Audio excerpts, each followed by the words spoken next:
from a nobody politician to the hottest mayor candidate in town. And with a landslide victory, he became mayor. Knox believes soon enough Fancy will run for Prime Minister. Seeing all this, Isaac can't help but reflect on his own campaign, realizing a Fancy's journey is like looking in a mirror. Once the event wraps up, Knox struts off the stage like the celebrity mayor he is.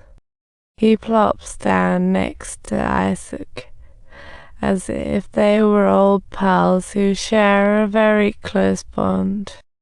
Knox is secretly playing puppet master with his TV interview, even cooking up a scandal for him, all to boost his approval ratings. He didn't tell Isaac beforehand because he didn't want him in on the manipulation, nor did he want to waste his breath convincing him. Next, Knox plans to get him to run for Home Secretary, using it as a stepping stone. Then he can aim for Prime Minister. Faced with Knox's political games, Isaac neither declines nor agrees, but after a day of thought, he can't resist the allure of power and decides to accept Knox's proposal, fully becoming his puppet. What they need to do first is yank Gil out of the Home Secretary position and put him into it instead.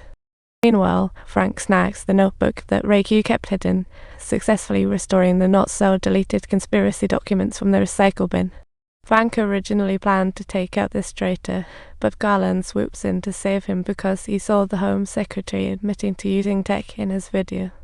So Garland wants to find out who filmed it, and who else was in on Ruiqiu's scheme. Though Ruiqiu despises Garland, he ends up spilling the beans on his accomplices thanks to some good old persuasion after Garland just saved his skin. He names Isaac, and the main guy Con. Meanwhile, Knox hands a hard drive to Frank, but Frank's not so clean work almost exposes Knox almost reveals his identity and withholds the hard drive password from Frank. He says he'll only send Frank the password after he cleans up the mess. Usually fearless, Frank feels like a kid who just got caught misbehaving when faced with Knox's tricky demands because the hard drive holds access to nearly 3 billion global social accounts. Plus, Knox's own troll algorithm, which the CIA desperately wanted and just struck a deal with Knox after all their shady dealings.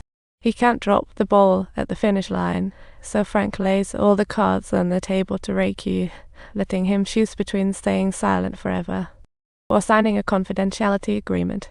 Ruiqiu picks the latter without hesitation. With that choice, he becomes one of them. In the end, Ruiqiu follows Garland to the TV station and successfully buys off Con through a little interest swapping. After all that, the counter-terrorism commander finally declares the case closed. 5 innocent lives lost, 3 of whom were active duty cops, and the culprit, a 39-year-old Russian guy named Nikolai. The case is labeled a political assassination with foreign agents involved. Knox watches this report on TV, finally relieved, and sends Frank the hard drive password. But is Ruiqiu really giving up? Just when everyone thought it was all settled.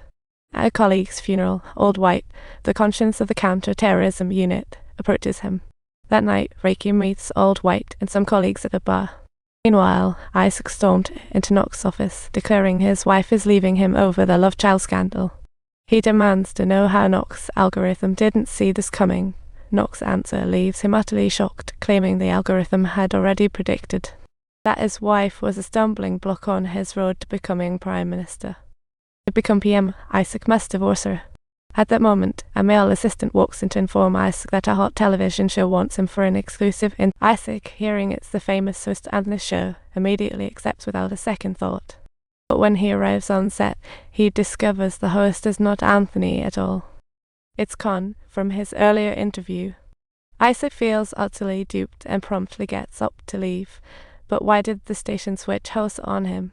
Turns out, this was one of the perks Garland gave Con Anthony's show. But what if the guest Isaac refuses? Garland anticipated that too. They quickly substitute Isaac with a digital guy, also aiming to expose Knox's scandalous political manipulation. The goal: to bring Knox down and grab that troll algorithm for themselves. The interview starts off just as planned, with the host sticking to the script. Little does Isaac know he's being replaced with a digital clone. He's on the phone with Knox complaining about his situation, until Knox realizes, oh, he's in trouble. He immediately calls Frank, but Frank ignores him, making Knox realize it's all over for him. He rushes to the street to flag down a cab, planning to flee the country, but seems to forget what Frank's really capable of. Every little move he makes is tracked by Frank, and when Isaac finds out he's been replaced, he quickly wants the cab to turn back to the station, but the driver is ignoring him. You see, UK cabs have protective barriers. If the driver wants to trap you in, you are not getting out. Meanwhile, Frank suddenly gets a call from the hospital saying his test results are in. It's just a regular stomach ulcer and not late-stage cancer. Frank finally realizes Garland must have hacked the hospital to change his CT report to say late-stage cancer. Thanks for watching this episode.